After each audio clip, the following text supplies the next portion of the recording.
평범한 직장인에게 중도금 대출도 나올 수 없고 편의점 독점 상가가 아닌데 불구하고 20억 원대의 상가를 중도금 대출 가능 편의점 독점 상가로 속여 수억 원의 계약금을 가로챈 혐의로 소송이 제기됐다. 최근 원고 A씨는 시행사 테라개발, 분양대행 N사 직원 2명을 상대로 손해배상과 분양계약 취소에 따른 계약금 반환 소송에 나섰다. A씨는 2021년 6월 경기도 남양주에 소재한 별가람협 현대 그리너리 캠퍼스 지식산업센터 내 편의점 용도 2개 호실에 대해 계약을 체결했다.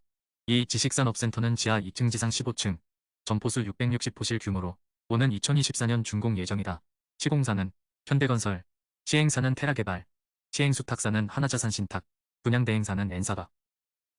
분양 당시 N사 직원 B씨는 A씨에게 신용상 문제만 없으면 시행사와 연계된 1금융권 은행으로부터 중도금 무이자, 대출 편의점 독점 운영권 보장 분양금액, 최대 70% 80% 융자 혜택 계약 즉시 5천만 원 이상 프리미엄 얹어 재판매 편의점은 반드시 2개 호실을 한 번. 상가 투자는 처음인 A씨는 해당 직원의 말대로 언론기사와 분양 광고, 홈페이지 등에도 중도금 무이자 대출 광고가를 확인했고 심지어 모델하우스 안에도 중도금 무이자 대출 광고가 존재했다. 사실은 이제 그 처음에 이제 애초에 그 시행사에서 보증해가지고 네. 중도금은 뭐 문제 없다 이런 식으로 됐다가 네. 갑자기 이렇게 되니까 그러니까요. 저도 네. 이게 중도금이 거절날 줄은 제가 꿈에도 생각을 못했거든요. 네. 그러니까 저는 이게 당연히 시행사에서 뭐 보증이라고 하니까 아무 생각 없이 이렇게 했다가 지금 뭐 이러지도 못하고 저러지도 못하는 상황이 된 거잖아요, 사실은. 제 그러니까요. 입장에서는. 그러니까 뭐 어떻게 할 수가 없는 거예요, 지금 상황에서. 저는 지금 무조건 이렇게 팔 수밖에 없는 상황이니까. 그렇죠. 오죽 답답하셨으면 그렇게까지 손해보시면서까지 하겠어요. 그래서 저도 그래서 좀 빨리 좀 해결을 하려고 네, 지금 하는 어떻게 건데. 해결되면은 제가 어떻게든 제가 진짜 은혜를 진짜 잊지 않을게요, 진짜로. 아니요.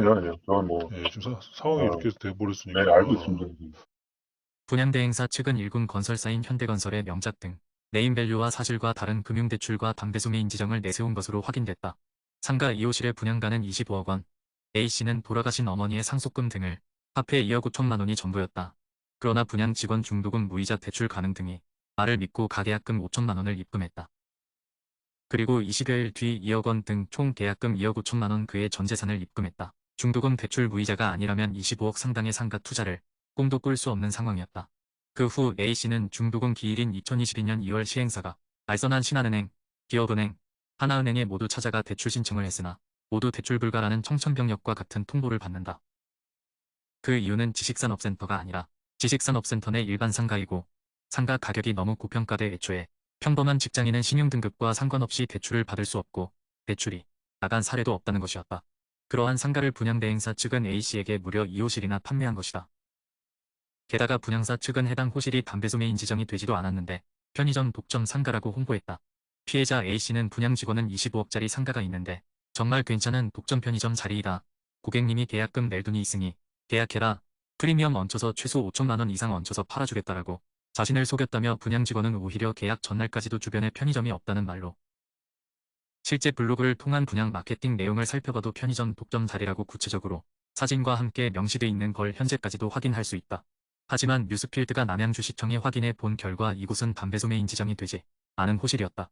남양주시청은 지정은 사용 승인 이후에 신청할 수 있다. 해당 시설은 현재 공사 중이고 신청 자체를 할 수 없다. 신청하더라도 이 일대 다른 상가에서 편의점을 신청할 경우 추첨하게 돼 있어 담당자인 나도 확언을 할 수조차 없는데 문제가 있는 것으로 판단된다며 그 상황이 이러하자 A씨는 분양대행사 측에 항의하면서 계약금 2억 5천만 원을 돌려달라고 요구하자 분양대행사 측은 중도금 무이자 대출이 안 나올지는 몰랐다며 매수자를 찾고 있다. 중도금 미납으로 계약이 해제되도록 하지 않을 테니 걱정 말라고 시간을 끌다가 오히려 A씨가 겪은 황당한 상황은 이뿐만이 아니었다. 최초 A씨는 시행수탁사인 하나자산신탁에 계약금을 입금했으나 분양대행 N사 직원 B씨로부터 분양 대금은 동일하니 이렇게 하면 된다며 M회사에 입금하라고 종용받아 결국 M회사로부터 양도받은 것으로 계약을 하게 된 사실을 뒤늦게 알게 됐다. A씨는 최초 분양이 아닌 M사로부터 양도받게 된 전매였던 것이다. 이 같은 기이한 매매 계약에 대해 고소인 측은 B씨 등 분양대행사 측이 이중 분양 수수료를 취하기 위한 목적에서 이뤄졌을 가능성이 높다고 주장했다. 또한 이후 A씨와 분양대행사 측과 통화를 통해 이 사건, 상가는 계약 당시 우량 물건이라는 분양대행사 주장과 달리 미분양 상태였고 전량을 분양대행사가 떠안고 있었다는 상황도 드러났다. 시공사인 현대건설 측은 단순 시공사일 뿐 분양과 관련해서 저희 쪽에서 드릴 말씀이 없다고 해명했고 시행사인 테라건설은 답변을 거부했다. 분양대행사 측은 중도금 대출이 안 나올 줄 절대 몰랐다며 피해가 보상될 수 있도록 최대한 노력하겠다는 입장인 것으로 전해졌다. 하지만 분양사 측은 현재도 피해자 A씨에게 중도금 미납 세금 계산서를 송부하고 있다.